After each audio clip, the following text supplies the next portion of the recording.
Hello ළමයි ඉතින් ඔයාලට කොහොමද ඔන්න පහුගිය කාලේ වීඩියෝස් ගේන්න බැරි වුණා. මොකද මම පොඩ්ඩක් බිසි වෙලා හිටියා එක්සෑම් එකක් එහෙම තිබුණා. ඒ නිසා වීඩියෝස් ගේන්න බැරි වුණා. ඉතින් ඔන්න මේක තමයි 2026 අවුරුද්දට මම ගේන පළවෙනි වීඩියෝ එක. ඉතින් ලැබුවා වූ අලුත් අවුරුද්ද ඔයාලගේ බලාපොරොත්තු ඉෂ්ට වෙන සුබ නවසරක් වේවා කියලා මම මුලින්ම ප්‍රාර්ථනා කරනවා. ඉතින් අද වීඩියෝ එකෙන් මම ඔයාලට පෙන්නන්නේ කොහොමද මම මගේ නත්තල් කාලේ ගත කරේ කියලා. ඒ වගේම 2026 අවුරුද්ද ලැබුණේ. 2026 අලුත් අවුරුද්දට මම කොහොමද ලෑස්ති වුණේ? අවුරුද්ද දවසේ කොහොමද ගත කරේ කියලා තමයි ඉතින් අද වීඩියෝ එකේ මම ඔයාලත් එක්ක ෂෙයා කරගන්නේ. ඉතින් බලන්නකෝ අද වීඩියෝ එකත් කොහොමද කියලා. එහෙනම් අපි යමු වීඩියෝ එකට. ඉතින් ඔයාලා හැමෝම ආයෙත් වතාවක් ආදරයෙන් පිළිගන්නවා අද මගේ වීඩියෝ එකට. ඉතින් වීඩියෝ එකේ මුලින්ම මම අද පෙන්නන්නේ මම කොහොමද නත්තල් කාලේ ගත කරේ කියලා. වෙනද වගේම ඉතින් මේ සැරේත් මම නත්තල් බලන්න කොළඹ ගියා. මොකද කොළඹ තමයි මේ හොඳටම නත්තල් තියෙන්නේ. අපි මුලින්ම ආවේ කොළඹ හැව්ලොක් සිටි මෝල් එකට. ඉතින් හැව්ලොක් සිටි මෝල් එකත් වෙනද වගේම ලස්සනට මේ කාලේ තිබුණා. Feliz Navidad, Feliz Navidad, Feliz Navidad.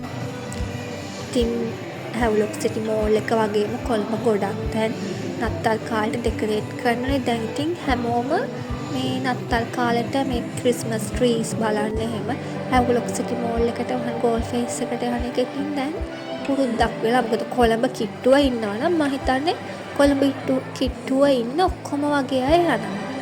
ඉතින් අපි මෙතන ලයිට්ස් දාලා එහෙම ලස්සනට ඉතින් ඩෙකොරේට් කරලා තිබුණා. ඒ වගේම මේ ගොඩක් ලොකේෂන්ස් එයාලා හදලා තිබුණා ෆොටෝස් ගන්න එහෙම. මේ මෙතන රෙවලෝ එකේ තිබ්බා මේ රෙවලෝ එකෙන් තිබුණා මේ එයාලගේ කියන්නේ චොක්ලට් එකක් ගත්තොත් එතන එයාලා පොඩි ගහක් එහෙම හදලා තිබ්බ. ඒකේ චොක්ලට්ස් රඳවලා අපි චොක්ලට් එකක් ගත්තම රෙවලෝ එකේ එයාලා ගහ හොල්ලන්න දෙනවා. එතකොට ඒ ගහේ තියෙන චොක්ලට්ස් ඉතින් බිම වැටෙනවා. අපිට ඒව ගන්න පුළුවන්. වැඩි වෙලාවක් නම් දෙන්නේ නැහැ. මම දැක්ක විදිහට විනාඩියක් වගේ තමයි එක්කෙනෙක්ට ඒ ගහ හොල්ලන්න දෙන්නේ. ඉතින් ඔයාලා කියන්නකෝ බලන්න ඔයාලත් නත්තල සමරන කෙනෙක්ද කියලා. මම කැතලික් නෙවෙයි, මම බුද්දිස්. ඒ වුණාට මම නත්තල කියන එක සමරන. ඒ කියන්නේ පල්ලියේ එහෙම යන්නේ නැහැ. ඒ වුණාට නත්තල් කාලෙට ඒ ෆීලින් එක ගන්න මම පොඩි කාලේ ඉඳන්ම කැමතියි.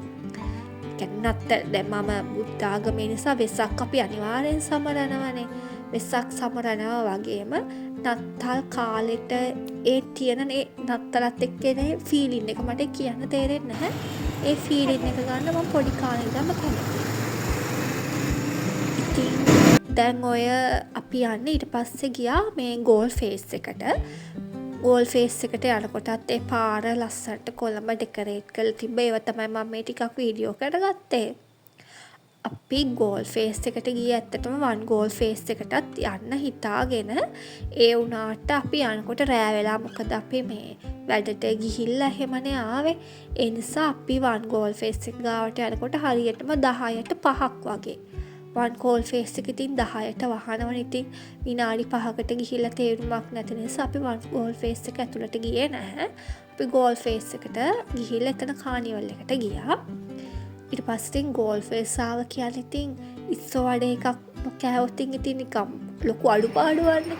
ඒ නිසා අපි ඉතින් ඉස්සෝ වඩේ එකක් කකා බීච් එක දිහා බලාගෙන හිටියා. ඊට පස්සේ ඉතින් කානිවල් එකටත් ගියා. ඒ ඔක්කොම කරලා අපි හිතා ගෙදර එනකොට මම හිතන්නේ 1 විතර වෙලා. ඊට පහුවෙන්ද වැඩට යන්නත් තිබ්බා. ඊට පස්සේ ඔය මම පෙන්නන්නේ ජනවාරි 1 වෙනිදා එනකොට මම ඉතින් ගේ පොඩ්ඩක් අස් කරගත්තා. ලොකුවට අස් කරන්න දෙයක් තිබ්බේ නැහැ. ඒ වුණාට මට හිතෙන්නේ අර ජනවාරි 1 වෙනිදා කියන ෆීලින් එක එන්න නම් ගෙදර පොඩ්ඩක් අස් කරලා එහෙම තියෙන්න ඕන. ඒ නිසා මම ඔය බෙඩ් ෂීට්ස් එහෙම මාරු කරලා කර්ටන් එහෙම මාරු කරලා ගෙදර ඉතින් පොඩ්ඩක් අස් කරගත්තා. මොකද අලුත් අවුරුද්ද කියලා ෆීලින් එක එන්න ගෙදර අස් කරලා අර ඔක්කොම තියෙන කුණු දූවිලි ටික අයින් කරලා අවුරුද්ද අලුතෙන් පටන් ගන්නවන. ඊට පස්සේ ඔය අපි බුදුන් වදින තැන එතනත් මං ඉතින් පිරිසිදු කරගත්තා. මොකද දැන් මම බුද්ධාගමේනේ. එතකොට ඉතින් අලුත් අවුරුද්දක් ලබනකොට මුළු ගෙදරම අස් කරලා ඒ බුදුන් වදින තැන මකුන්දල් පිරීලා එහෙම තිබ්බොතින් ඒක වැඩක් නෑනේ. ඒ නිසා මං ඉතින් එතනත් ඔහම දූවිලි පිහදාලා එහෙම අස් කරගත්තා.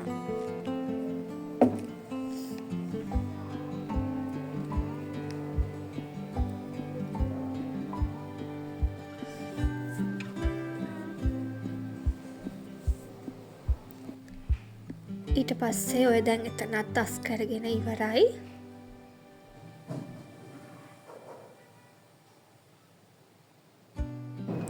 මේ තියෙන්නේ 31 රෑ 31 රෑ කියන්නේ 31 රෑ 12ට ජනවාරි 1 වෙනිදා ලැබපු වෙලාවේ ඔයාලට ඇහෙන්න ඇති රතිඤ්ඤ සද්දේ.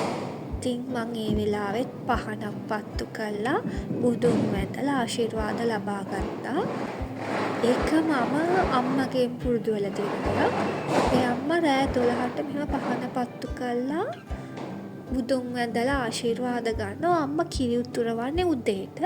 මමත් ඒක හැමම දැන් අම්මගෙන් පුරුදු වෙලා මං කරන්නෙත් එහෙමයි. ඉතින් රෑ 12ට පහන පත්තු කළා උදේට තමයි කිරි උතුරවන්නේ. ඉතින් එක එක විදියට කරනවා. මං කරන්නේ මෙහෙම. ඊට පස්සේ ඉතින් අපි නිලාපූරු පත්තු කරා.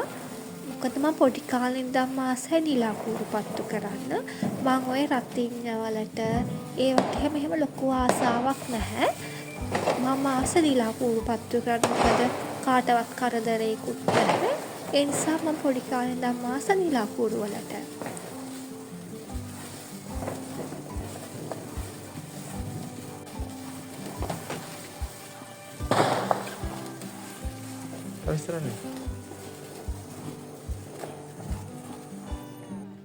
දැන් මම මේ ඔයාලට පෙන්නන්නේ මම කිරි උතුරවන්නගෙන ආපු මුට්ටිය එක කලින් ගෙනල්ලා මම කොහොම වතුර පුරවලා තිව්වා. ඊළඟට ඔය දාර ඉතින් අපිට මෙහෙ නැහැනේ. අපි ඉතින් දර ගත්තේ කඩින් සල්ලි වලට තමයි ගත්තේ.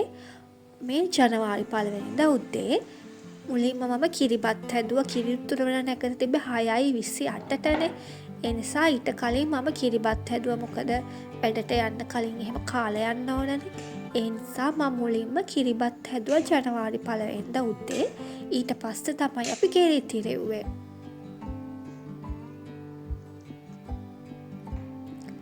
ඉතින් දැන් මේ වීඩියෝ එක බලනකොට මට ඇත්තටම මතක් වෙන්නේ කාලය කොච්චර ඉක්මනට ගිහිල්ලාද කියලා.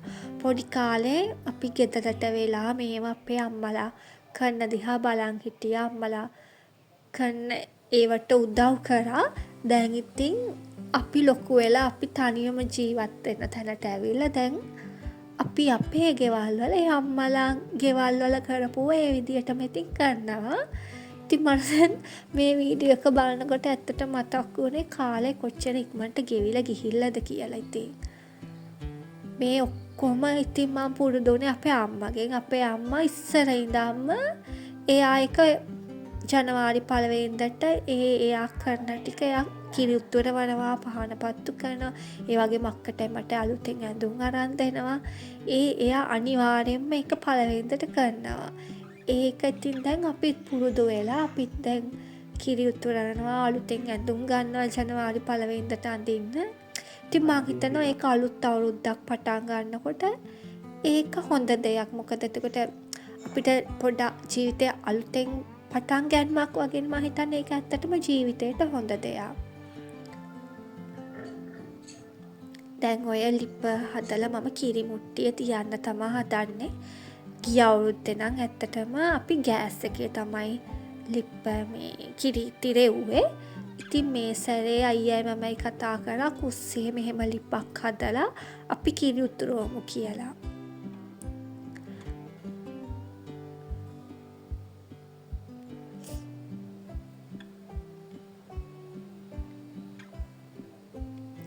ඉතින් ඔයාලත් කියන්නකෝ බලන්න ඔයාලත් කොහොමද ජනවාරි 1 වෙනිදා කිරි ඉතිරෙව්වද කිරිබත් හැදුවද කොහොමද ඔයාලගේ අලුත් අවුරුද්ද ඔයාලා ගත කරේ කියලා.